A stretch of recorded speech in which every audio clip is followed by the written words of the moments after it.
This mobile clinic on Saratoga Street in Lawrence was used for coronavirus testing.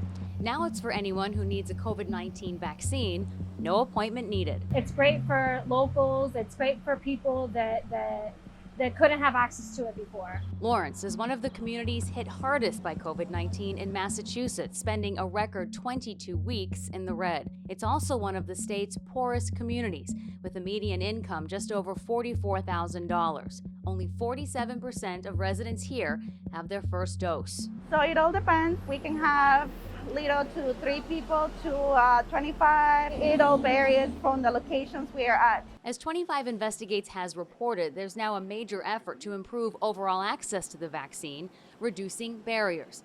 This mobile clinic is just one example. I lost my ID, so to be honest about it, at the beginning, they wasn't taking any patients without ID. Please stop by our pharmacy clinic today to get your vaccination. Nicole Waite said she's the last person in her house to get vaccinated. She wasn't planning to get the vaccine until she saw this walk-in clinic at a Stop and Shop in New Bedford. Seeing my mom and dad and my kids get it, I thought it was time for me to step up and do my job. New Bedford, with a median income of just over $46,000, has the lowest first dose vaccination rate in the state at just 43%. It's part of a trend that 25 Investigates first revealed in the spring. Low-income communities continue to have the lowest COVID-19 vaccination rates in the state. According to data from the Massachusetts Department of Public Health and the U.S. Census Bureau, towns with the 10 highest median incomes in the state have a first dose vaccination rate average at 77%. The 10 lowest are at just 48%. In late April, we brought these findings to Governor Charlie Baker. That's why we created the mobile program and the homebound program. And not to interrupt, I guess I'm wondering though, do you need to keep shifting even more in that direction? And do you think that the state is?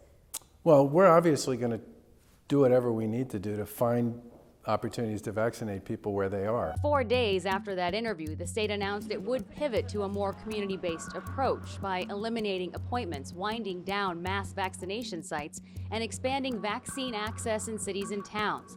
But it's not a quick fix. When you saw the story we did, were you surprised to see a wealth gap in vaccination rates? We weren't surprised at all. Carlene Pavlos is executive director of the Mass Public Health Association, a statewide agency that champions public health focusing on health equity.